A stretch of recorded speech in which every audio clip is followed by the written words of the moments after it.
Good morning. Kind of quiet out there. All right. Let me get going. MT Live is this week. We're doing another one. So I'll drop the link in the social media and in the room here. Give me a second. I can find it.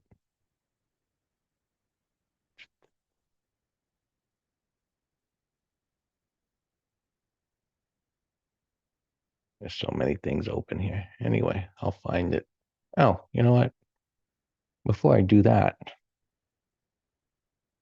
Dan, drop in your presentation link. I'm doing one on the 10th, and Dan is doing one this week. So two excellent presentations. One this week, besides MT Live, Dan is doing, and I'm doing this other one on the 10th. So you can sign up for those. And here's MT Live this week, which are always good. It's MT Live. And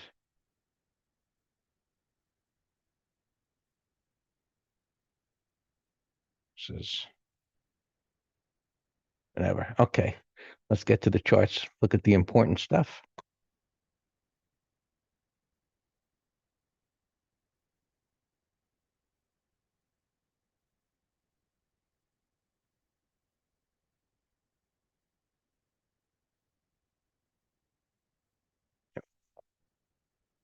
Okay, so it's quiet. So yesterday, things consolidated. We're looking at the futures here, chopping around. And part of our discussion was maybe prices could pull back. And we discussed in the green room yesterday about the consolidation that's typically required looking at the 65-minute chart before prices are either possibly going higher. So our assumption was that prices would go higher because of the excellent breadth, the expansion in stocks participating based on our internal gauge, or breadth gauge there. And I explained about how when it moves from the lower level, right, price, stocks going down. Anyway, let me back up a second. For those that don't know what this is, it's really simple. This data here, advancers minus decliners, this is like an MACD indicator in a sense, really. I think that's what it is. See, it says 19 and 39, two moving averages, exponential period moving averages of this line. And all this is it plots the difference. So when the two moving averages expand, move far from each other really fast, this line goes up. And when it goes up from the bottom to the top really fast, historically, that has led to a market that's gone higher. And that typically happens after something of a correction, which we had here, but relatively small correction versus what we saw earlier in the year here, right, which prices had corrected about 20%. And if you go back and you would look at this breadth internal, you'd see that it popped up in a similar way there. And historically, over decades, that's what it does. Now, this was a relatively small correction. Nonetheless, we had this big expansion or separation of the two moving averages, which pushed this all the way up to a bearish extreme. And so this is the nuance to it. While it's at a bearish extreme, it happened in a manner after a correction that historically leads to higher prices. So pullback, right? Buy a pullback. If demand is very strong, prices will go sideways and build a new shelf of support, which is what it's doing for the moment. It's still too early to determine if it's ready to go higher. Today may tell the tale as to that. So S&P futures day is far from being done. We got a little bit of a correction day yesterday. a red day at the top of the range. And so today, does that follow through lower, pulling back toward some support level, or does it stay up here, building some support, which would lead to the new belief of it goes higher without pulling back? So that's something, this is what we need to look for today to see, does it continue to build here? Can it actually just move up from here, which would be highly unusual after one correction day after moving so far too fast? Oh, we're in wait and see mode at the moment. In addition, I pointed out that this sentiment put call ratio had closed at a very low level. And this is, I think I inverted this. It's at a low level. I think it closed at like zero point 0.4 something. And so when you've got all these option traders betting that it's going to go higher in the moment, it historically doesn't. There's too many believe that something's going to happen, especially after a run like that. And it kind of has to deflate, in a way of putting it, deflating the premiums where they overpaid for those call options. Now, sometimes it happens by markets pulling back. Sometimes it goes sideways and time decay deflates the premium in those options. And so you can be right on the direction. Right? This was something that I learned many, many years ago, which was, I didn't know anything all those years ago, but what was enlightening was I was right on the direction, but still lost money because I didn't understand. I didn't have the knowledge of basic options, information of time decay, that you have an asset that is losing value over time. So if you're going to trade options, you need to be aware of not only the pattern, and some option traders don't look at patterns, they just look at the Greeks and come to some conclusion that something's going to happen in a certain amount of time. Many option traders just look at, oh, let me go out in time, and that'll make things a higher probability that they're going to work out because I've given it more time. Whereas our approach is to look at charts and say, you know what, this thing ran too far too fast. It's unlikely that it's going to go much higher in the short term without some correction. So you better, if you're going to buy call options after too far too fast, you better go out further in time because it's unlikely that it's going to work. Versus if you were to buy call options down here and maybe something a little out of the money, based on your internals, you could have a higher probability scenario that prices could move up. In any event, this is not the greatest point in time to be buying call options after a correction like that, because they don't always go up like this as quickly as they did this time. So whereas maybe a pattern like this, where it moves off of the low, and this would be great if we got something like this, meaning this is not going to be the same, but this is a very high probability pattern where prices come down, they retest, you get a bottoming tail bar, it pops up, and now you get what we call a 180 reversal. That's a great pattern looking for a continuation. This one here might be okay. It's not great, but it's near this resistance. The ranges are relatively small. So today's going to be a wait and see. Does it pull back a bit? Does it consolidate? At the moment, it would suggest to me a pretty higher probability of an inside day. And that would be a good thing, especially if it closes green. Okay. So let's look at some other markets. So the Qs held up really, really well yesterday because semiconductors held up really, really well. So money is going into tech, assuming it's going to continue to go higher after last week's advance. And again, we need to see where this is going to go. I mean, if buyers are really fearful of missing out, I suppose this could continue higher up into this area today. And I said it is building this shelf. It did this little retest and reversal pattern yesterday and moved up, and it would not roll over, and it's come back up here. So, maybe that's in the cards where this can just continue up to here. Now, in my opinion, that would not be the ideal because a continuation pattern after this move into an area of resistance, I think that would just lead to more consolidation. Whereas if we were to get more sideways price action or a down bar that, or a 180, the more, let me go make it more simple. The more bars, days we have going sideways, ideally 3 days of going sideways, building intraday new support levels, the greater probability of going higher. And while this could be a stall point, it would exceed it. We don't always get the ideal, but I think that would be the ideal to have another consolidation day today. So we'll be looking to see if things line up according to how I'd like them to, but we'll see. Yeah, as I said, if it just moves up from here, it didn't have enough of a resting period, in my opinion, but we'll just go with whatever happens. Here's the Russell futures. Similarly, we're getting this consolidation. It's not up near the highs. This led the way. It had more of a correction yesterday.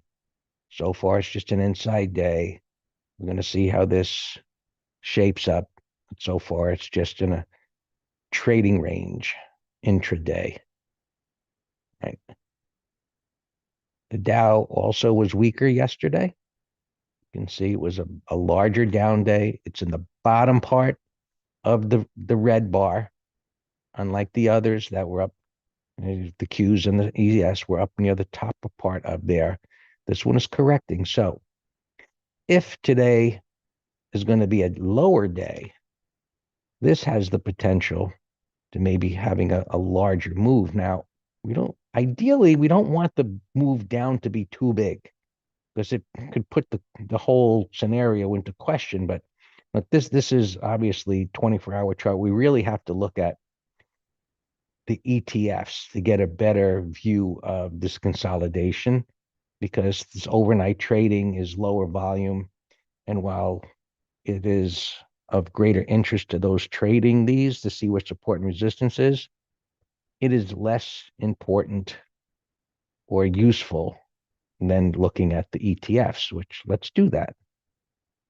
So as we eliminate the overnight trading, which is here, we see you get a clearer, more reliable view when you look at the ETFs or the underlying as to what's going on versus the overnight trading, lower volume. So here you can see like a head and shoulders top on the 65-minute chart. And I know this is up a little bit. We look here, it's up a little bit. We go to the 24-hour. But if it breaks here, it opens up the door to moving lower. And of course, the question becomes to all of us, lower to where? Which leads to a very simple look to the left. Somewhere down here. You'd look for his prices to come down into that area. Anyway, you get what I mean. Somewhere in here would be a downside target if this is going to drop. And so here we are, IWM, gap down. It couldn't recover from the gap down. This has more potential to drop. And the Qs, you can see the consolidation. If we go back and look at where it is, and it's up near the high, right, gapping up to Friday's high. Go back here. It's gapping up here.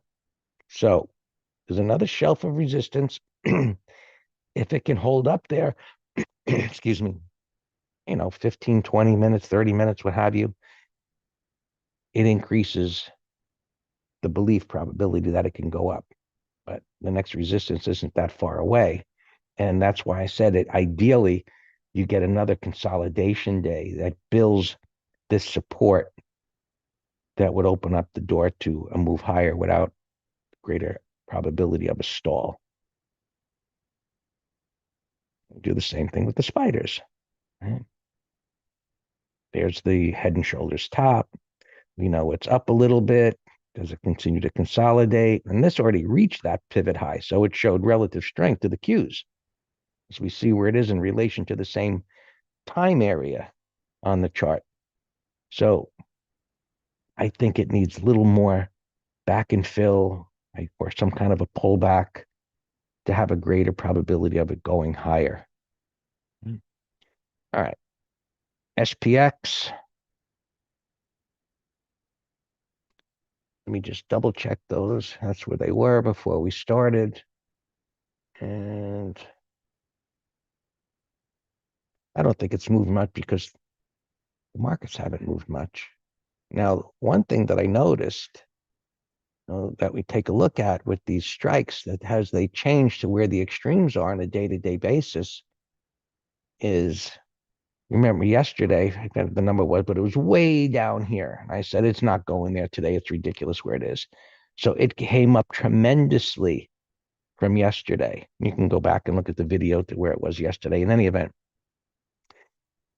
that communicates to me an overwhelming increase in confidence from that low level where it was the day before.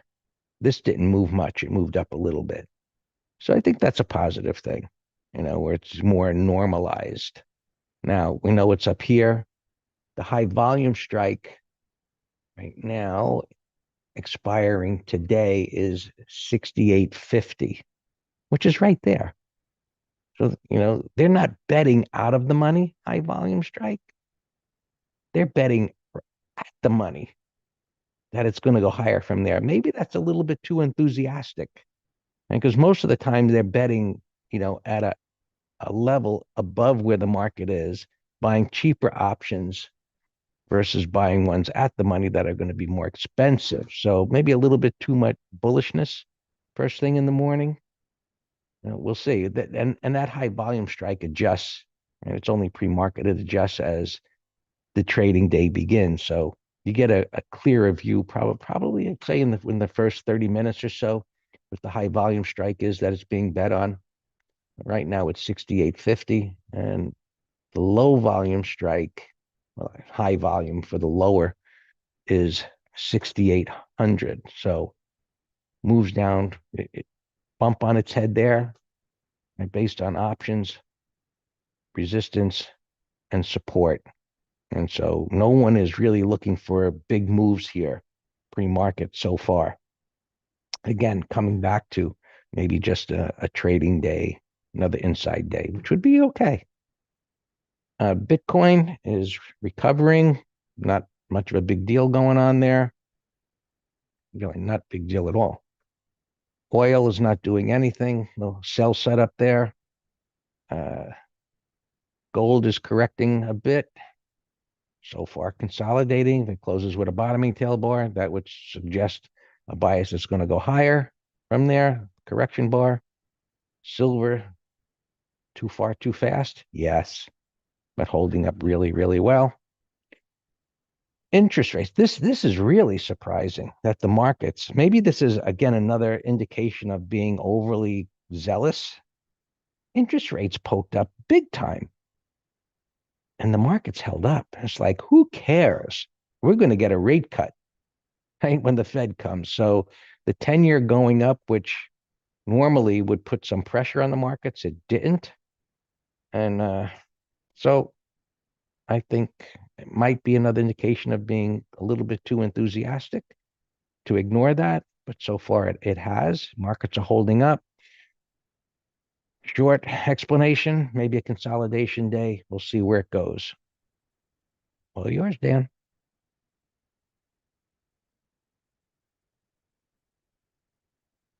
Good morning.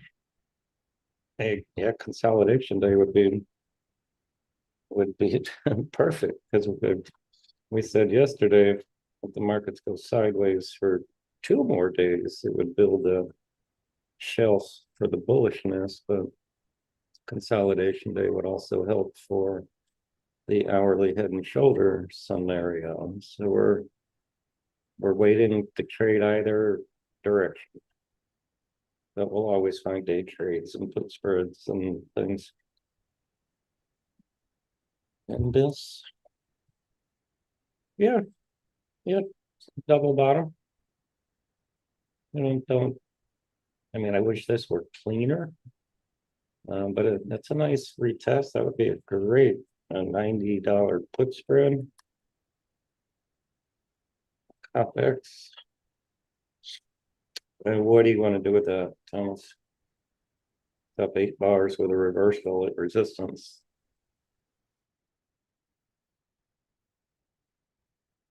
Strong, the metals have been strong. Let's look at alarms. Like I said, a Tiblo alarm go off. Check level 1. We had a break even stop. Tiblo. Yeah, I'll just wait for the open on them. For let's say now this is a better momentum move down than that other one. So this is a pseudo W bottom. And so we wait for the turn. And the turn, well, you got 3 bars here, but yesterday was range expansion. So that is giving us more confidence bar by bar that the buyers are stepping up and the turn is coming to fruition.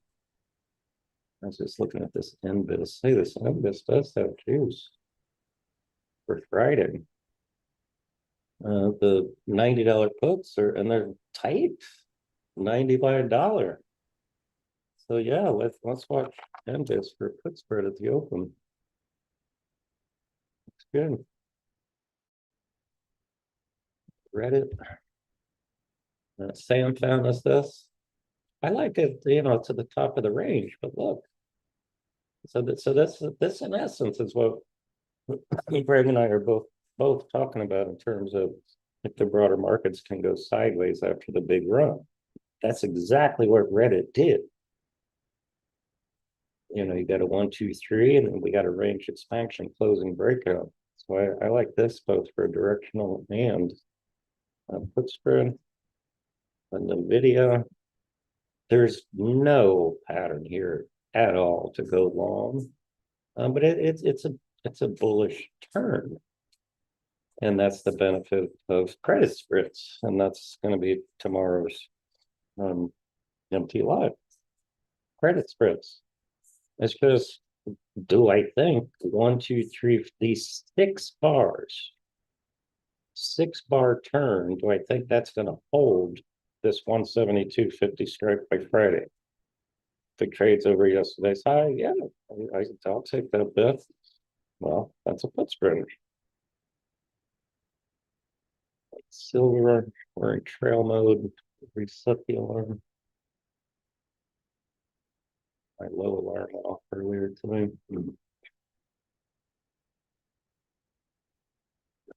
Alarm. These are form up alarm. All right, so that's good. Let's raise the alarm here. 56. Low alarm 54.70.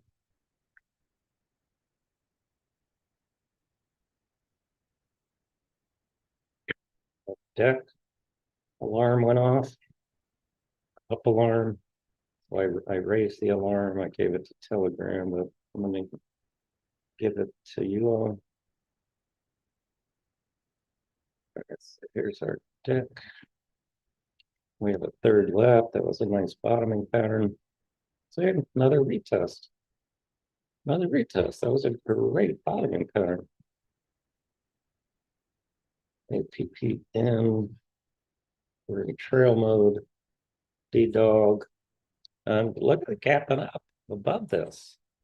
This thing has been totally lagging, but now with the gap, 30-minute high, we can do a put spread.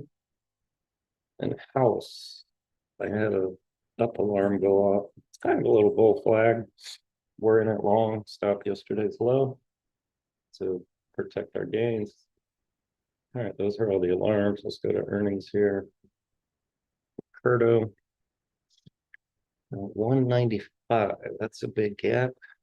Is this the one I saw calls on? And then I I got filled yesterday, so I didn't hold it. But anyway, I have this as a new. All right, shoot, I was hoping it would open up at 205. It's already pulled back $10. But the bigger the gap, the better as a short-term gap and crap.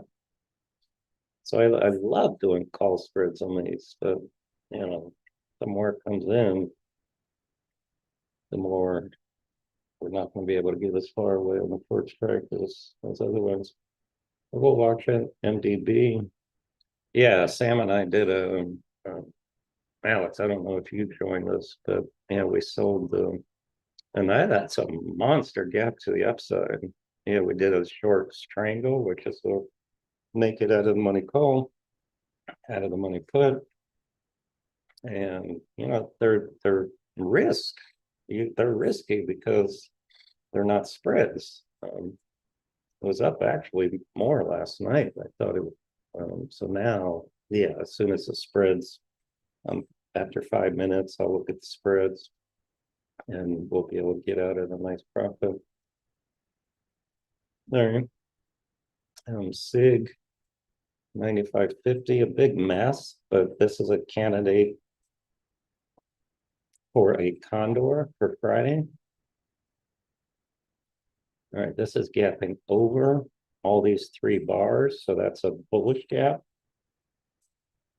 We just got to watch, see how it sets up here at the open, if at all.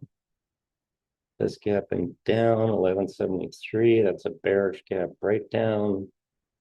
I could easily see it going to $11, so that's a short watch. It's an ADR though, with all the gaps, but that looks lower. This is just a mess, no pattern.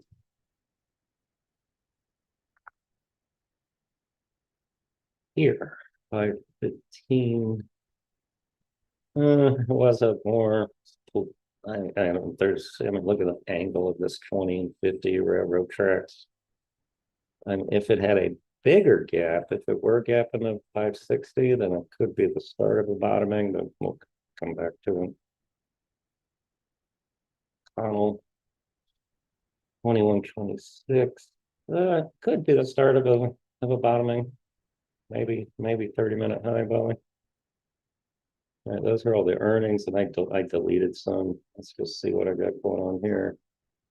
Amazon said they were going to come out with some, I think it was Amazon, some type of delivery of groceries. So that's hurting cart, gap down, and it's hurting, well, Dash recovered a bit. So that's why those are a little under pressure. But I think Dash is trying to put in a bottom. So this is a put spread candidate also, maybe 30-minute high. RBLV continuation pattern. It's had a big run, but it's bullish daily, weekly, monthly. ACN, we shorted a put spread yesterday. I hopefully will get a 1, 2, 3 for a directional. Like these cruise ships look like they're bottoming. RCL and NCLH, I like them both as potential bottoms for swing trade. Look at it's these hotels that rip it. Look at this one. Got 1, 2, 3 on Hilton, Hyatt, Marriott's even stronger. I saw what those on pullbacks, gold, silver. Apple is the best looking thing for a swing trade. Look at that. Looks great. It's all-time highs. Here's a beautiful continuation. It broke support and then recovered and went sideways. D-Dog. And the only thing that concerns me on D-Dog right now is the market's coming in, and me, I don't like trading the first 5 minutes. And look at this Beyond piece of garbage. This If this turns into a 1, 2, 3, that's not bad.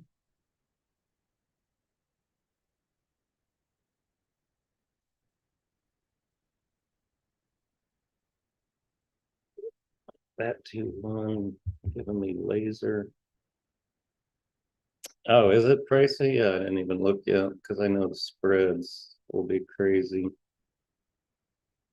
Let me look. Yeah, shows me I got a loss on my hands here, but that I'm sure it's because of spreads. Well, 410 is 30. We got $30 of comfort. Wow, yeah, those are expensive, man. So you know what I might have to do, Don? And I'm not going to do it in the first 5 minutes. But if it turns more bullish, what I might do is what? No, opposite, Alex, opposite. I said if it turns bullish and keeps rallying, and so this is exactly what Trent does. You have to control your deltas. And my short 440 call is the one that's in pain, correct? Correct. So how do I reduce the pain with stock? So I only have one contract, so that represents 100 shares. So here, let me put the deltas on here because this is a good lesson. All right, so right now the 440 deltas are 0.20. So to get delta neutral, I would buy 20 shares to become now because it just fell $2, that dropped the delta to 19. Did you all see that? So that's the concept in a broad stroke of what delta neutral trading means. You're using stock so your net position is delta neutral. And what's delta? Directional. You follow that? So that was a quick little lesson on delta neutral hedging. But I'd rather just get out of the thing. But I got to wait for spreads. I mean, ideally, it just tanks maybe down to 380, and then we get out at a profit. But right now, it's showing me I'm down $197.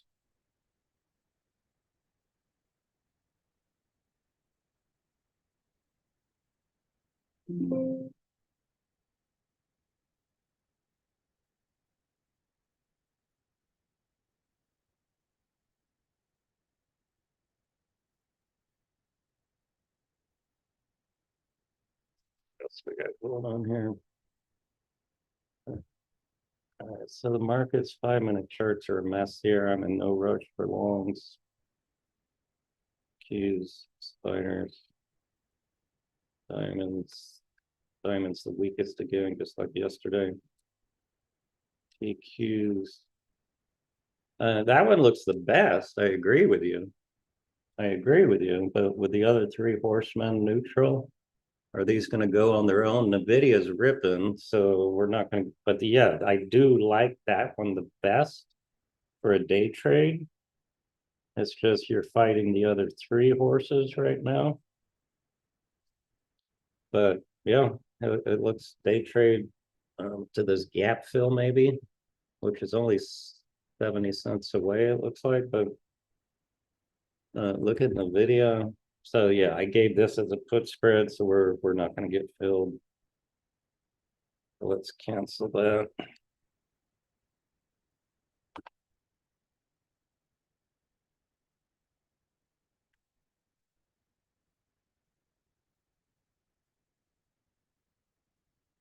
Premium.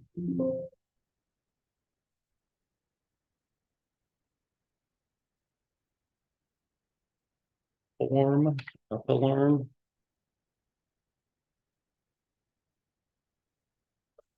Hey, 53.50 form. I already got it there, so we already got our stuff in yesterday's low form, but new up alarm.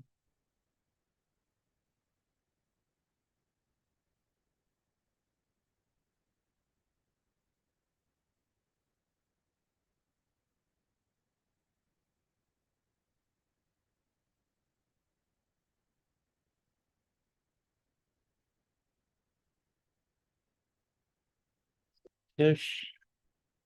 Trail stopping out at a small gain. IBM up alarm. That's one I had in the weekend letter, but then I canceled it. So Satish is out.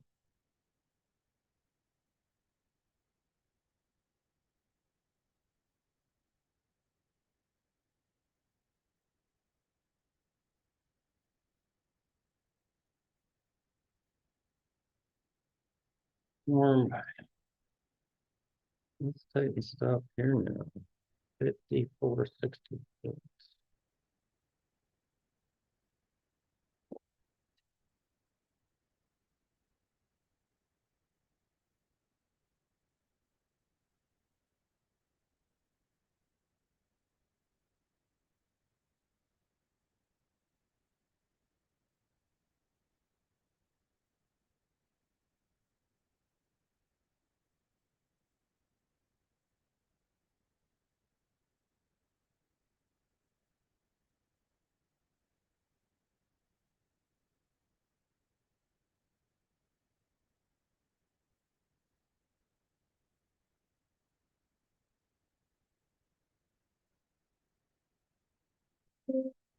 Yeah, that looked the best.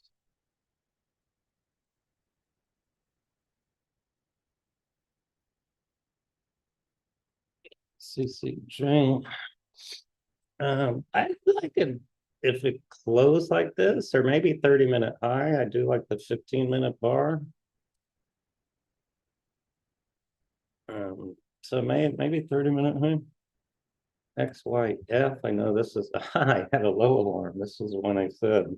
It's just being dumped.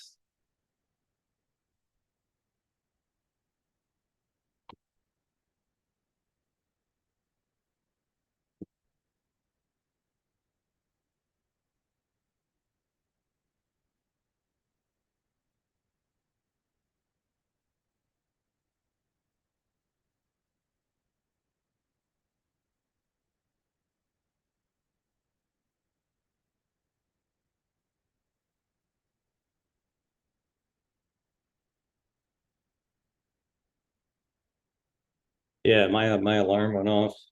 I had canceled it though, but that looks fine. I canceled it, but it looks fine. My alarm. Remember, I told you I was going to keep my alarm.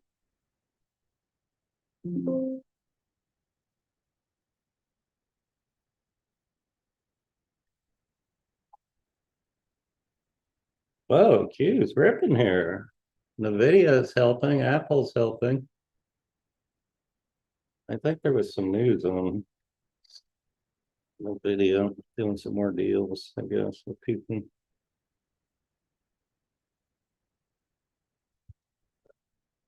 Look, see, I didn't trust D Dog, Alex, and you're always more aggressive than I at the open.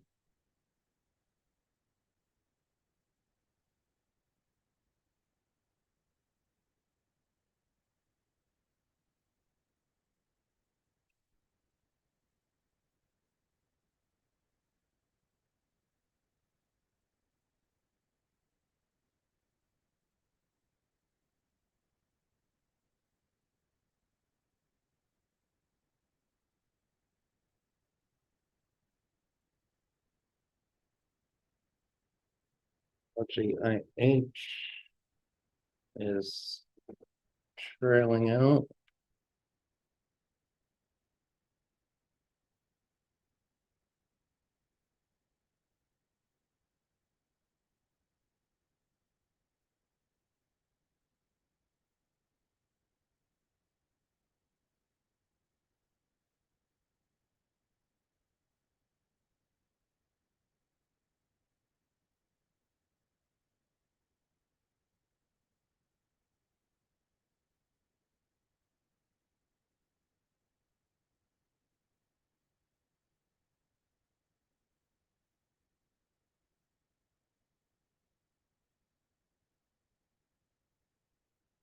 Roblox alarm.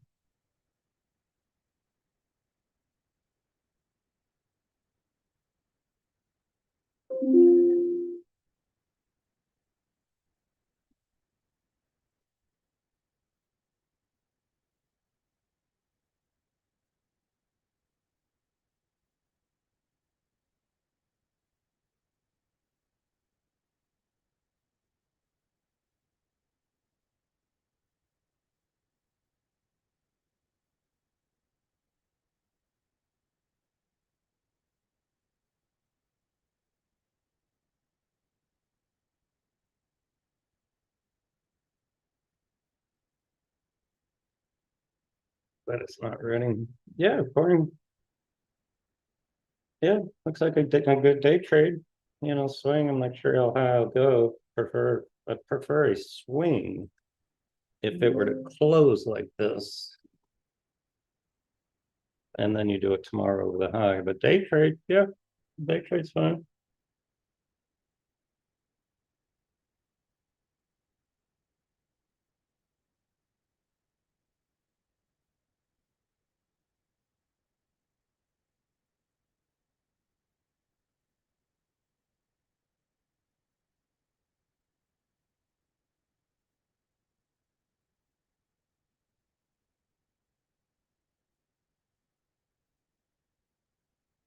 Yeah, day trade, I like.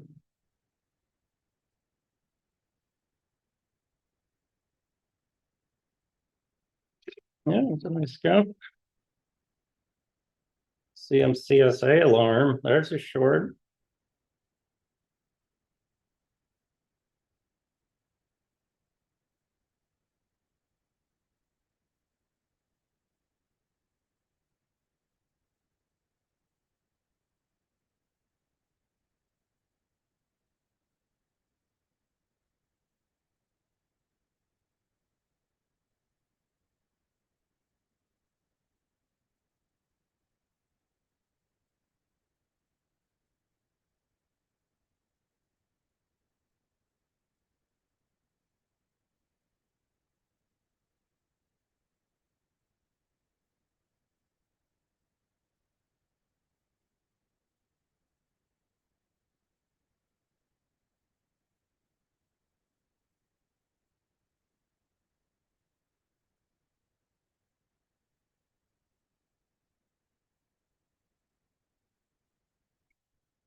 PLTR, Dan. Maybe you could do a put spread on that.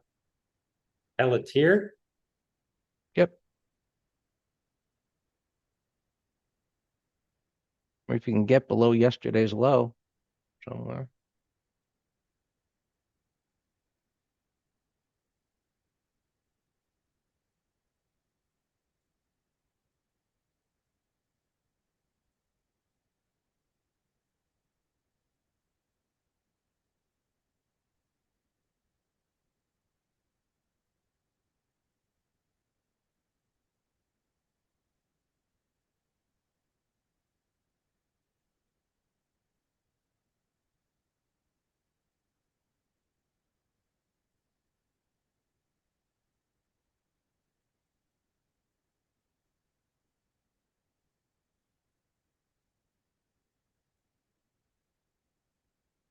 And with Bitcoin moving, we got to watch those stocks too.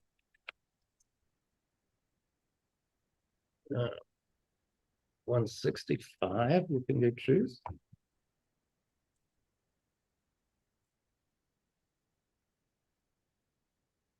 Wow. Yeah, 55, sure.